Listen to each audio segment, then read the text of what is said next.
Azakazaka fiarakodia nitanterahana tany Mahajanga ny 13 ka hatramin'ny 15 ny volana aogositra iteo ny andiany 17 amin'ny Ralibo eny nambondrombaka ny larina voalohany ary tamin'izany Itaina sy Bovola any an-toerana monina mana Zakinora Kotomanina amin'izao fotoana izao ka dia nisy ny fanadihadiana manokana izay nataony tamin'ireo mpanamory ireo tamin'ity androany ity.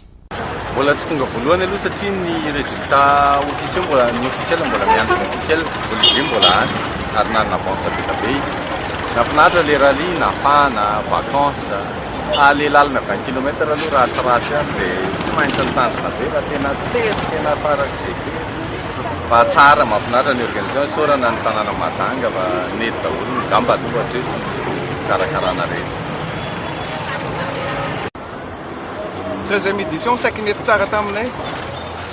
tsy hoe ratsy fa dernier spécial zay nisy fil anankiray niala dia voatery nitady an'le izy dia efa ho 50 secondes ilay izy vao hitanay dia mety tafakana indray matio angamba raha ny calcul nataonay 5 pilotenay teo moa zany zay fotsiny mba dommage kely sinon resaka organisation sy ny tarana rehetrarehetra nety daholo tena isorana ny région Boeny nandeha ny rally ny organisateur ny team Mahajanga koa nanao effort be zalahy nampandry ny tany sy nandroaka ny omby rehetrarehetra teny an-dalana teny mety notoy anterana ao antedy German aizy zay mitsamina championnat jusqu'au bout ny eritreretinay manko tsy maintsy alefanay io tsy maintsy lasanay izahanay moa zany zay lalao tsara aloha rally Gabona moa zany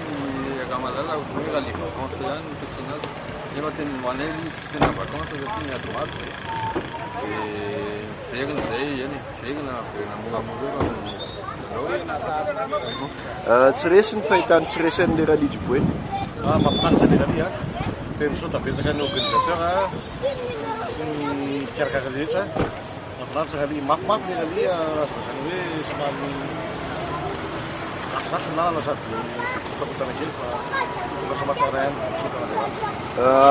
Fiverenana goavana ho anareo relahy mety anahoana ny fitohizany fiarahana ho an'ny Tsiresy sy Mathieu? Tena marina aloha zany mbola ho avy re zay satria manana tomobile any an-dafy moa zany tomobile any an-dafy zany grâce Nandriamanitra dia tomboky zany amin'ny herintaona dia tsy velona lalao.